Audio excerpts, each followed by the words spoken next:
Miles Arden accepted the town hall maintenance job because it sounded quiet. Broken hinges, light bulbs, paper towels, the kind of work that ended when the building closed at 5.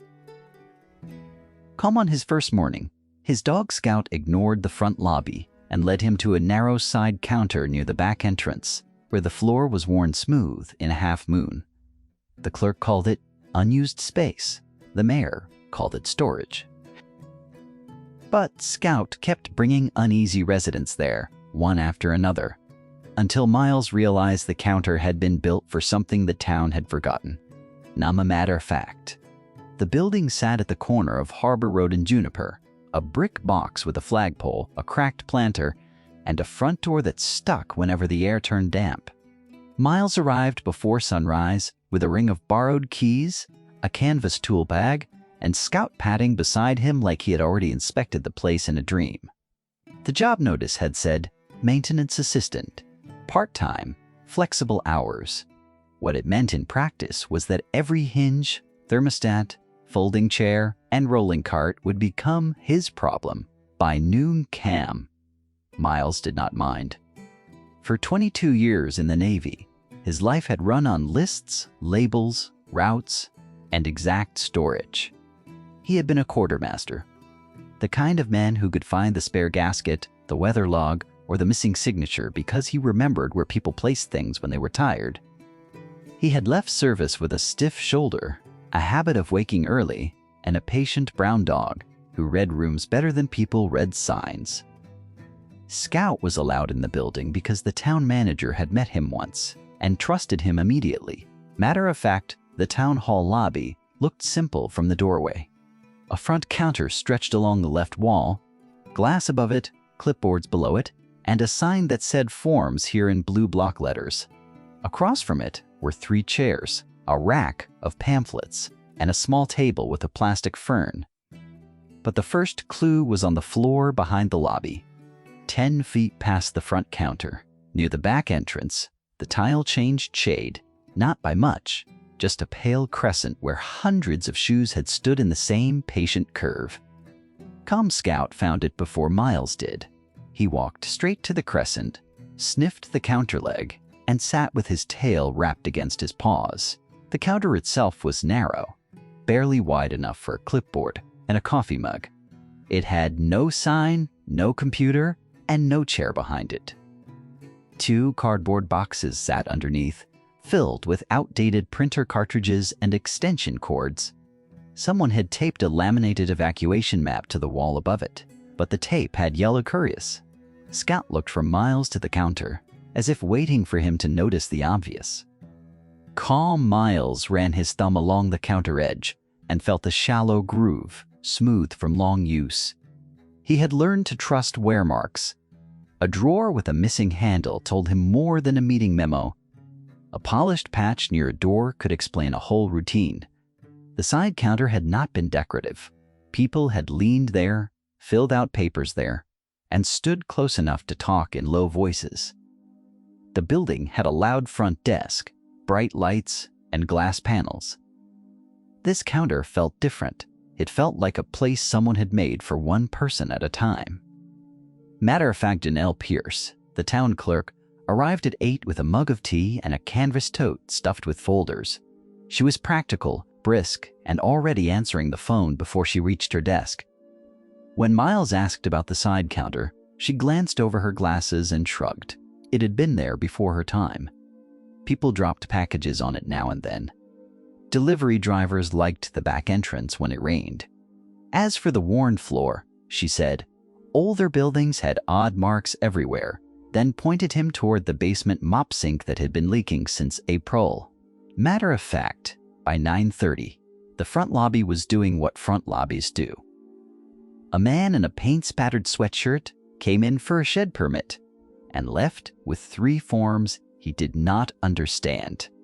A woman carrying a folder of repair estimates asked which office handled sidewalk cracks and was told to try Public Works. But Public Works was across town and only open Tuesday afternoons.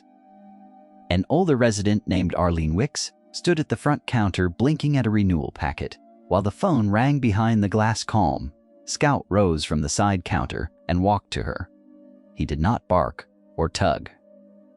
Scout simply approached, rested his chin near Arlene's hand, and turned his body toward the side counter.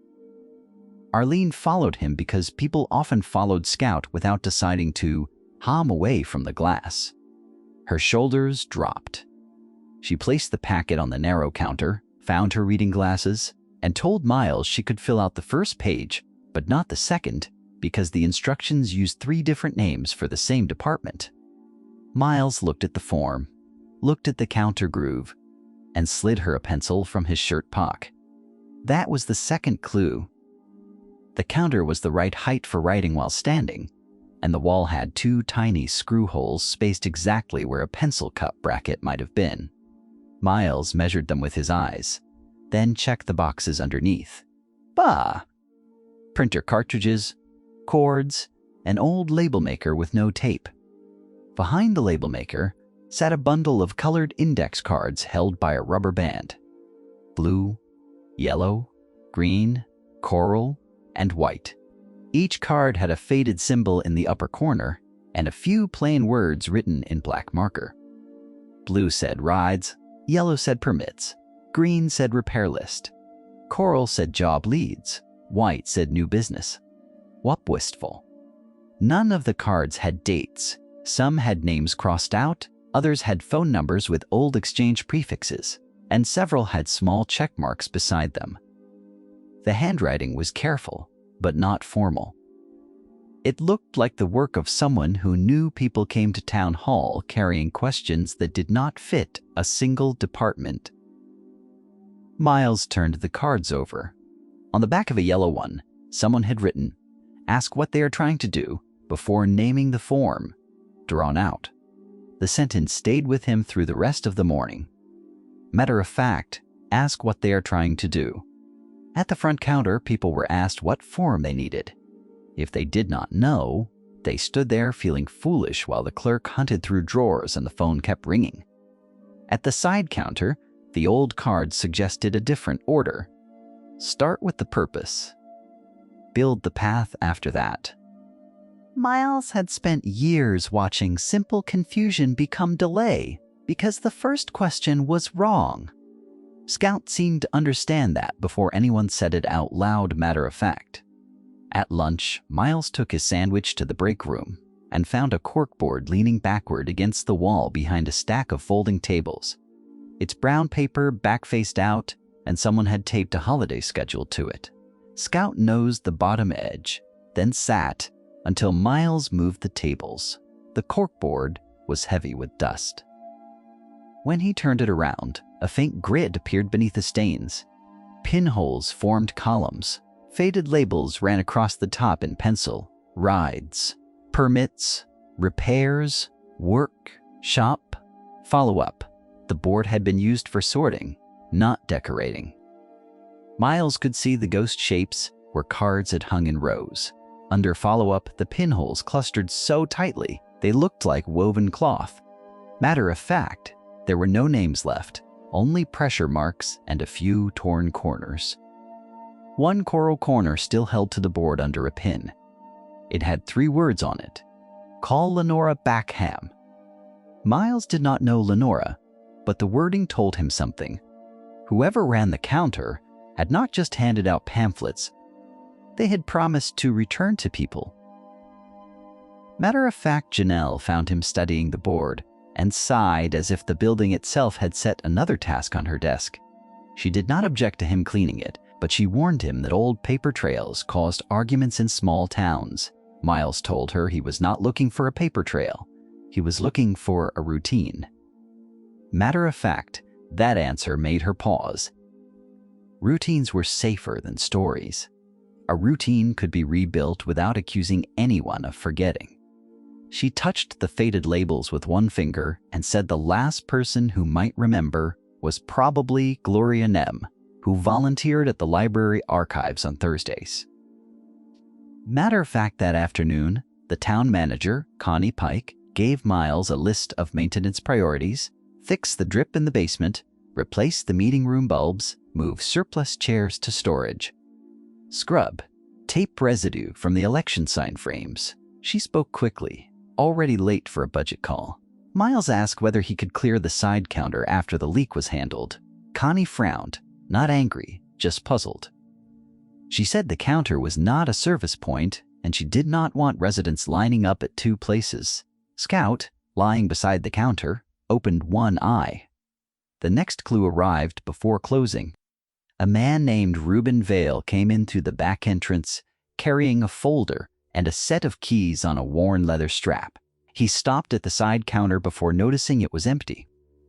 His hand landed exactly on the smooth groove, like habit had guided him matter of fact. Then he saw Miles watching and gave a small, embarrassed laugh. Reuben said he had come to ask about a driveway apron permit, but the front line looked busy.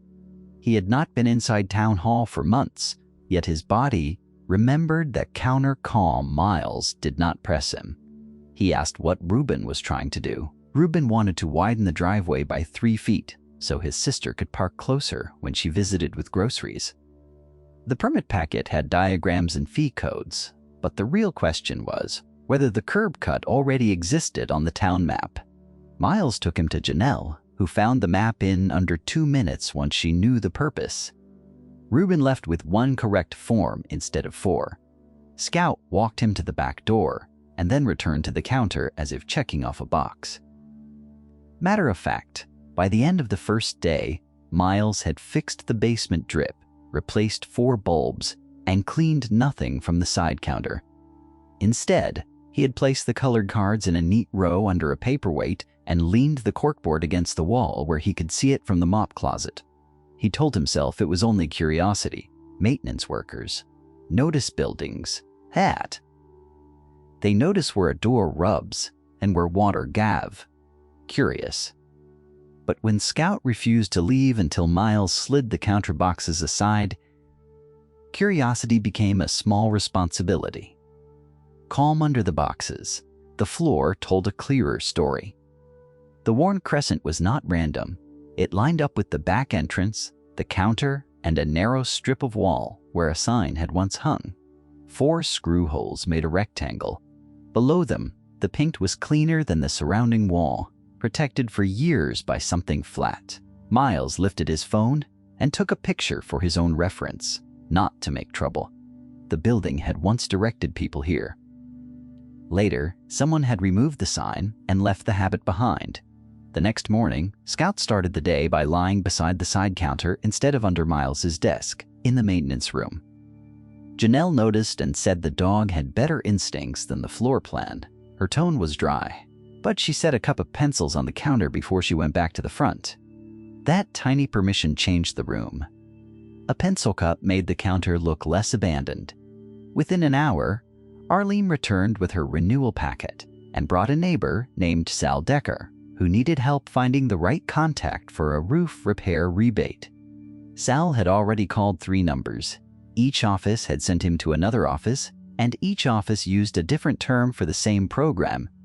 At the front desk, he would have had to explain that confusion through glass while 2 people waited behind him. At the side counter, he opened his folder, spread out his notes, and let Scout lean against his shoe. Miles did not solve the rebate. He did something simpler. He copied the 3 phone numbers onto a green card, wrote who answered each one, and gave Janelle enough context to find the current contact. That created the next cause. Janelle, who had been drowning in one-question interruptions all morning, realized the side counter could reduce confusion before it reached her. She still did not want a second official desk. She did not have staff for that, and Miles was there to fix locks, not interpret town systems, but she agreed to let him keep a scratch pad there for repeated questions. If 3 residents asked about the same thing, he would write the plain version of the path. Not legal advice, not promises, just directions in ordinary language. Miles wrote the first note in block letters. Sidewalk repair questions start with public works, but photos help. He taped it to the counter, then took it down because the tape looked sloppy. He found a plastic sign holder in storage, cleaned it, and slipped the note inside. Scout watched every movement. When a woman named Devika Rao came in asking how to register a home baking business for weekend markets, Scout led her to the side counter before she reached the front. Devika laughed and said, at least someone in town hall knew where she belonged. Her question revealed the white cards. New business was not a grand phrase. It meant people who wanted to sell jam, sharpen tools, repair chairs, cut hair, frame pictures, sew curtains, or do bookkeeping from a spare room. The old white cards listed ordinary first steps: zoning question, tax certificate, health office, if food, market contact, sign rules, ask about parking. Devika did not need a lecture. She needed the sequence. Miles laid the steps out in order, and Janelle confirmed which office still handled each one. Devika left with her folder lighter and her face calmer. That afternoon, Connie Pike returned from meetings and saw 3 residents using the side counter in the span of 20 minutes. Her expression tightened, but before she could say anything, Janelle handed her the call log. The front phone had rung less because fewer people were leaving with the wrong number. The side counter was not adding work. It was catching the work before it scattered. Connie read the notes without speaking. Scout sat between Connie and the counter, tail thumping once, as if offering the least official endorsement in the building. Connie gave Miles one boundary: no records, no promises, no private details on public cards. Miles agreed at once. The old cards had names and numbers because they came from another time. This version would not. It would record pathways, not people. That decision mattered. It kept the counter from becoming gossip dressed as service.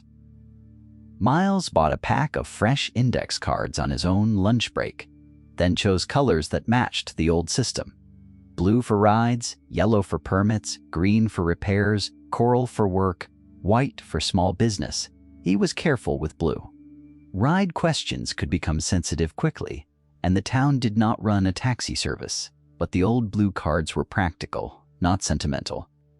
They listed senior center shuttle days, medical van hours, volunteer driver contacts, regional bus stops, and weather cancellation notes. Miles updated the public pieces with Janelle's help. When an older resident named Artie Melk came in asking whether the library van still stopped near Pine Terrace, Miles did not guess. He checked the blue card, called the library desk, and wrote the confirmed schedule in plain print. Artie looked at Scout, then at the counter, and said this was where Doris used to stand. The name landed softly, but it changed the air. Miles asked who Doris was. Artie said Doris Kellen had worked part-time at Town Hall long before Janelle arrived. She had a way of turning town business into human language. She stood at the side counter because the front desk made some folks nervous. If you came in with 3 problems and only knew how to name one, Doris could untangle the first thread without making you feel small. Miles wrote the name on a note for himself, not on the public cards. Doris Kellen. Now the counter had a person attached to it, but Miles still did not have the full shape. He asked Artie what happened to the counter. Artie only remembered that Town Hall renovated the front lobby one summer, added glass, moved apartments around, and decided the building needed to look more professional. After that, the side counter lost its sign. Doris worked a while longer. Then, the routine faded as staff changed. Artie tapped the counter groove and said, "People still paused here without knowing why." That sentence gave Miles his next task. If people paused there without knowing why, the building was carrying memory in its bones. He spent the late afternoon cleaning the counter properly. He removed the boxes, wiped the wall, polished the metal trim, and replaced a missing screw in the side panel. In the drawer cavity behind the counter, he found a brass service bell wrapped in a paper towel. It did not belong at the front desk. Its base had a strip of felt, and the felt matched a pale circle on the counter's far right corner. Miles set the bell on the counter and did not ring it. Some objects announce themselves too loudly if you let them. Scout sniffed it once and sneezed, which made Janelle laugh from behind the glass. The laugh mattered. For 2 days, the building had been all pressure, ringing phones, misdirected forms, and fluorescent buzz. A laugh made the side counter feel less like a mystery and more like a room waking up. Miles placed the colored cards in a shallow tray beside the bell and added one handwritten sign, "Start with what you are trying to do." He expected Connie to remove it. Instead, she stood in front of the sign for nearly a minute. Connie had grown up in town, left for college, returned for work, and spent 10 years learning that public service could be made hard by good intentions stacked in the wrong order. She said the sign was too casual for an official counter. Miles asked what she would change. She crossed out nothing. She only suggested adding, "We can help you find the right next step." Miles rewrote it in cleaner print and slipped it into the sign holder. The clue loop tightened over the next week. Every practical answer led to another trace of the old system. A permit question revealed a faded yellow sticker inside a cabinet where Doris had once kept sample forms with the confusing parts circled. A repair question led Miles to a green binder in storage, full of contractor license renewal notices and public works extension lists. A job question uncovered a coral folder behind the copier packed with outdated workshop flyers. None of it could be used as current information, but all of it showed a method. The method was plain: put common problems into groups, ask the purpose before naming the rule, write the next step in language a tired person could follow, confirm the phone number before sending anyone away, follow up when a question bounced between offices. The system was small enough to fit on a corkboard, but it had kept people from getting lost inside their own town hall. Miles recognized that kind of work. Good systems rarely looked impressive. They looked like fewer size, shorter lines, and people leaving with one clear action. Scout became part of the system without being assigned. He learned the difference between a resident who wanted to pet him and a resident who was trying not to give up. He did not interrupt people who moved confidently to the front counter. He rose for the ones who stopped in the doorway, clutched envelopes, or reread signs twice. He would walk halfway to the side counter, pause, and look back. That was enough.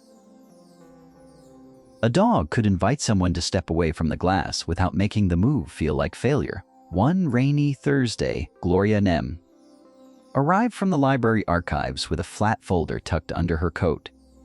Janelle had called her after Miles asked about Doris, and Gloria came prepared. She was in her 70s, sharp-eyed, and not interested in being rushed. She placed the folder on the side counter, approved of Scout with a nod, and said Doris would have liked the dog. Inside the folder were town newsletters, volunteer rosters, and a black and white photo of the lobby from years earlier. In the photo, the side counter had a sign above it. The sign read Practical Help, not Community Resource Center, not Municipal Access Station, not any phrase that sounded expensive. Practical Help. Beneath the sign stood Doris Kellen beside a corkboard filled with colored cards. The same columns: rides, permits, repairs, work, shop, follow-up. Miles felt a quiet click of recognition. He had been studying parts of a machine, and the photo showed it assembled. Scout rested his chin on the counter edge, nose nearly touching the picture, as if he had been waiting for the humans to catch up. Gloria explained that the counter started during a winter of confusing road projects, new permit forms, and bus schedule changes. People kept arriving at town hall with mixed questions. A ride question led to a repair question. A repair question led to a permit question. A permit question led to someone needing a list of local workers. Doris did not create a new department. She created a sorting place. If the front desk was for transactions, the side counter was for translation. That was the reveal Miles had felt under his fingertips since day one. The counter had helped people ask better questions. It had connected them with existing services, local trades, meeting notices, market rules, and ride schedules. It had kept a rotating list of job leads from businesses willing to post openings on paper. It had helped tiny businesses figure out which office came first. It had reminded residents to bring photos, receipts, measurements, or proof of address before making a second trip. None of that sounded dramatic. That was why it worked. It lived in the gap between confusion and action. Gloria said the counter faded after a lobby renovation and a software change. The new system assumed residents would look things up online before they arrived. Others found 3 pages that disagreed with each other. Staff were told to direct people to the website, which sounded efficient until the same residents came back holding printouts from the wrong page. Doris had retired, the sign came down during painting, and the corkboard was moved to storage. Nothing terrible happened in one day. The help simply became less visible until people stopped expecting it. Connie listened to all of this from the front lobby, arms folded, face unreadable. Miles expected her to worry about budget, staffing, liability, and the risk of promising more than Town Hall could provide. She did worry about those things. She named them one by one. Then she looked at the call log again. She looked at the front counter line, where Janelle was answering 3 questions at once. She looked at Scout, who had guided Artie to the side counter without making a sound. Connie asked Miles how little they could do and still make it useful. Miles liked that question. It was the kind that kept good ideas from collapsing under their own weight. He proposed a 30-day trial. The side counter would open only during the busiest morning hours. It would use public information only. No personal files, no case notes, no promises beyond the next verified step. Residents could ask about permits, ride schedules, repair contacts, job postings, and small business starts. Janelle would approve every posted card. Connie would review it weekly. Miles would maintain the board, update stale cards, and keep the counter clean. Janelle added one condition. The front desk needed a way to send people over without sounding like they were being dismissed. Gloria solved it with a phrase from Doris's old notes. Scout can show you the sorting counter. Connie said they could not build an official process around a dog. Janelle said they did not have to. They could simply say, the sorting counter has the plain language steps. Scout, hearing his name, stood and stretched as if the meeting had reached the only sensible conclusion. The trial began on a Monday with the corkboard hung straight. For the first time in years, Miles had cleaned it carefully, but left a tiny pencil mark on the back with the date he found it. The columns were redrawn in neat black lines. Rides, permits, repairs, work, small business, follow up. Connie replaced shop with small business because the town had too many home services and market vendors for the old word. Janelle printed a small header in plain type. Practical help. Next, verified step. It was official enough to survive, but humble enough to be used. The first resident of the trial was Devika, back with a question about labeling jars for the weekend market. The old system would have sent her to a health office, then a market manager, then a town zoning page. The new counter listed the order, with phone numbers confirmed that morning. Devika copied the sequence, asked one follow-up, and left smiling at Scout. The clue that mattered was not her smile. It was the time. 9 minutes. Janelle watched the clock and whispered that the same question had once eaten half an hour. Next came Sal, with the roof repair rebate. The green card now explained which repairs belonged to the town program and which belonged to the state office. It also listed the photos residents should bring before calling. Sal had brought 2 photos because Miles had told him the day before. That meant Janelle could answer cleanly. Cause and effect, Miles thought. The counter did not make hard systems simple. It made the first move visible. Scout lay between Sal's boots and the counter, calm as a paperweight. The third resident was new to Miles, a quiet man named Nico Fenn, who held an envelope so tightly the corners bent.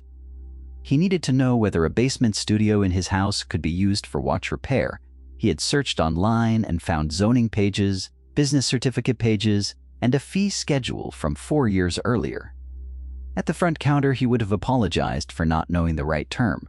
At the side counter, Miles asked what he wanted to do.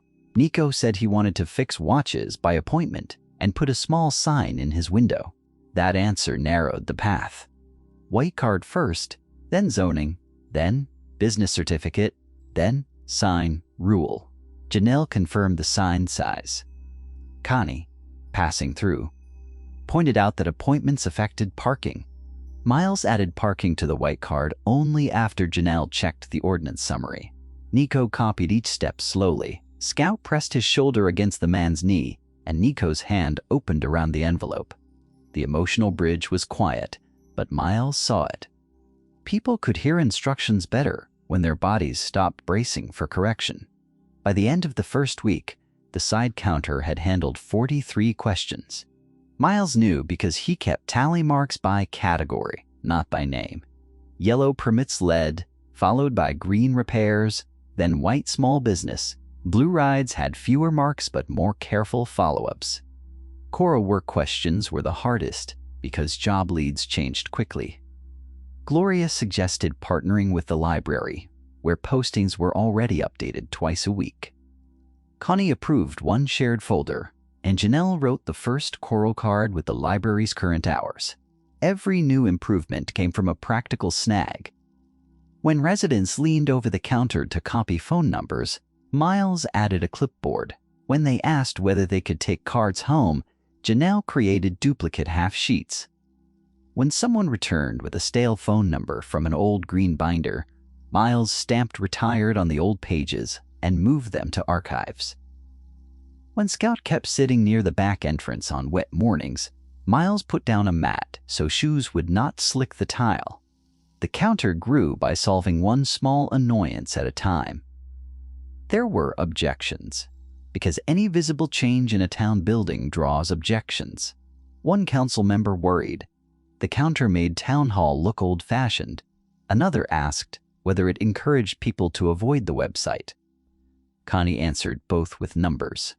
The website was still listed on every card, but residents who arrived in person now left with the right page instead of the first search result. Phone interruptions dropped. Repeat visits for the same form dropped. Janelle's end-of-day backlog shrank.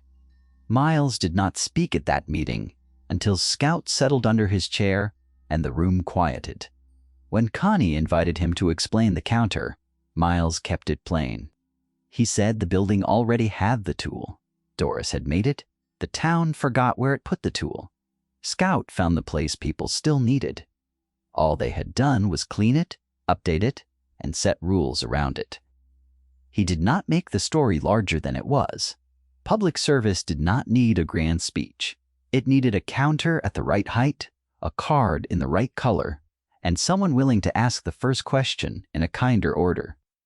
After the meeting, Arlene Wicks stopped Miles in the hallway. She had brought him something wrapped in a dish towel. Inside was a metal bracket with 3 pencil cups attached, the exact width of the screw holes above the side counter. Arlene had found it in a box from a church sale, recognized it, and kept it because she thought Town Hall might need it someday. Miles held it against the wall. The holes matched. Scout wagged once, which Janelle said counted as approval from facilities. The bracket changed the counter more than a new sign could have. With pencils returned to their old place, the counter looked intentional. People no longer asked whether they were allowed to stand there. They stepped in, read the header, and began with what they were trying to do. Miles noticed older residents pausing at the back entrance with an expression he could not name at first. It was not nostalgia exactly. It was the relief of finding that a familiar door still opened to a useful room. One afternoon, Ruben came back with his driveway permit approved. He did not need anything. He just wanted to tell Janelle the map note had saved him a second trip. He placed a wrapped peppermint on the counter for Scout, then remembered and asked Miles first. Miles smiled and said Scout had his own treats. Ruben pocketed the peppermint and scratched Scout behind the ear. That moment did more for the counter than a memo. Residents saw someone return, not with another problem, but with proof that the first step had led somewhere. The proof continued. Devika passed her market inspection because she had called the right office before printing labels. Nico got permission for a small window sign after adjusting the size. Sal brought better photos and learned his roof repair qualified under a different program than the one he first found online.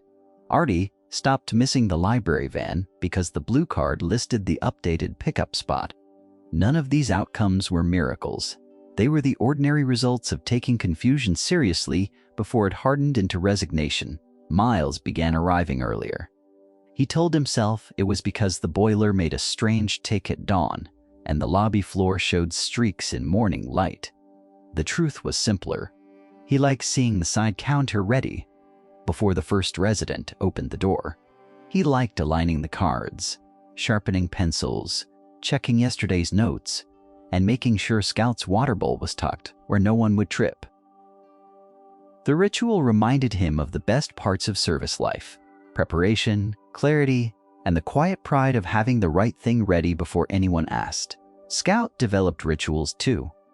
He greeted Janelle first, Connie second if her door was open, then inspected the side counter with his nose at drawer height. If a card tray sat crooked, he noticed because Miles noticed. If a resident seemed uncertain, Scout became still. That stillness was his gift. He did not perform. He did not demand. He offered a calm center in a building where people often arrived already apologizing. Miles watched people lower their voices around him, not because they were told to, but because calm invites calm. The old corkboard filled with new cards, but Miles left one small space at the bottom right. In that space, Gloria placed a copy of the photo showing Doris beside the original practical help sign. Connie approved it after Janelle added a caption: "Former town hall sorting counter, restored for plain language help." The caption did not turn Doris into a legend. It simply gave credit where credit belonged. Residents stopped to look at it. Some remembered her. Others did not. Either way, the photo explained that the counter was not a novelty. It was a return. A month after the trial began, Connie scheduled a review before the regular council meeting. Miles expected a stack of questions. Instead, Janelle brought data. Gloria brought the archive folder, and residents brought themselves. Devika spoke about starting without getting lost in forms. Sal spoke about knowing which photos to take. Nico spoke quietly, but clearly, about feeling able to ask a question without apologizing for the question. Artie said the back entrance felt useful again. Prakut Rubin said the best thing about the counter was that it did not make a person announce confusion to the whole lobby. Connie listened, then asked Janelle whether the counter was sustainable. Janelle gave the honest answer. It would fail if they tried to make it everything. It would work if they kept it to common pathways, updated weekly, with follow-up only for questions that bounced between offices. Miles added that maintenance could handle the physical board, but information had to belong to the clerk's office. Connie nodded. The dog could find the counter. The town had to maintain the trust. The vote was less dramatic than Miles expected. The council approved the counter as a permanent plain language help station for a 6-month review cycle. It would keep limited morning hours, public cards, and a weekly update sheet. The website would add a matching page called Practical Help, using the same categories and plain wording. Gloria volunteered to keep the history display tidy. Janelle agreed to train one backup clerk. Miles was given a modest supply budget for cards, pencils, sign holders, and a better mat for rainy days. After the meeting, the lobby emptied slowly. People lingered near the counter reading cards they did not need yet. That was another clue, maybe the last one Miles needed. Useful places are not only used in emergencies, they are studied in advance. A resident thinking about a home repair might read the green card today and return with photos next week. Someone considering a market stall might copy the white sequence before buying supplies. A ride schedule posted plainly could change a whole week for someone who disliked asking twice. Connie found Miles tightening the bracket screws after everyone left. She thanked him, then corrected herself and thanked Scout. Miles said Scout had done the first inspection. Connie smiled, tired but sincere, and admitted she had once seen the side counter as clutter. Now she saw it as a pressure valve. It let the front desk stay orderly while giving human questions a place to unfold. Miles liked that phrase, but did not write it on a sign. The signs needed to belong to residents, not administrators. Winter eased into a bright, windy spring. The front planter was repaired, the sticky doors shaved smooth, and the meeting room bulbs replaced with warmer ones. The side counter became part of the building's rhythm. On Mondays, yellow permits filled the morning. On Wednesdays, green repair questions followed public works calls. On Fridays, white small business cards disappeared into coat pockets before the weekend market. Blue ride schedules were checked whenever weather shifted. Coral job postings moved between town hall and the library in a folder Scout seemed to think was worth escorting. Miles still found old traces now and then, a pencil shaving caught behind the baseboard, a strip of tape under the counter where a list had once hung, a small dent in the wall where the corkboard corner must have bumped for years. Each trace no longer felt like evidence of loss, it felt like instruction. The past was not asking to be restored. Exactly, Doris's counter had belonged to her time. This counter belonged to the present, with updated numbers, clearer rules, and Scout stretched beside it like a soft comma in the town sentence. One late afternoon, after the building closed, Miles stood at the side counter and looked across the lobby. From that angle, he understood why the counter had worked. It was near the back entrance for people who wanted less attention. It was close enough to the front desk for staff to confirm answers. It had wall space for categories, floor space for waiting, and just enough distance from the glass to let a person breathe. The design had been practical before anyone named it. That Scout leaned against his leg, warm and steady. Miles thought about the first morning when he had seen only a worn crescent on the tile. The clue had been small, but small clues are often the honest ones. A shiny brochure can lie about how a system works. A floor mark tells the truth about where people actually stand.